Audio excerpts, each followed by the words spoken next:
உட்காரு டாக்டர் நின்னுக்கிட்டு. ஆமா, உன் கல்யாணத்துக்கு அவங்க எல்லாம் ஒருத்தர் வரலையே? வரமாட்டாங்க. பெத்த பிள்ளையா இருந்தா வருவாங்க. இல்ல துரோகிகள். செஞ்சு அவங்கள பத்தி எல்லாம் தப்பா பேசாதீங்க. ஹாஸ்பிட்டல் போயிட்டு உட்காரு. உனக்கு அதை பத்தி தான் சில வார்த்தைகள் சொல்ல வந்தேன். நீ சர்க்கார் பணத்தையே வாங்கிக்கிட்டு சர்க்காருக்கே துரோகமா நடக்கிற. என்ன அப்படி நடந்துக்கிற? என்ன நடந்துக்கிறேன்னு உனக்கு தெரியல? என்னையா நாட்டிலே ஜன நெருக்கடி அதிகமா இருக்கு, பர்த் கண்ட்ரோலை ஆதரிக்கணும்னு கவர்மெண்ட் சொல்லுது.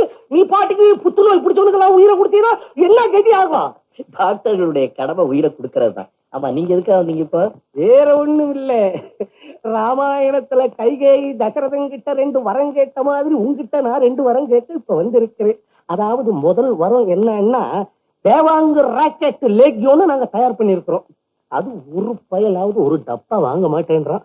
என்ன இப்ப நீ டாக்டர் ஆயிட்டு நீ பார்த்து, இந்த லேக் ரொம்ப உயர்ந்தது, இதை சாப்பிட்டுதான் நான் இப்படி இருக்கிறேன், இது 64 வியாதியும் கண்டிக்குது அப்படின்னு ஒரு சர்டிபிகேட்ல கையெழுத்து போட்டு கொடுத்தீங்கன்னா அதை வச்சு நாங்க பிசினஸ் பண்ணிக்கிறோம்.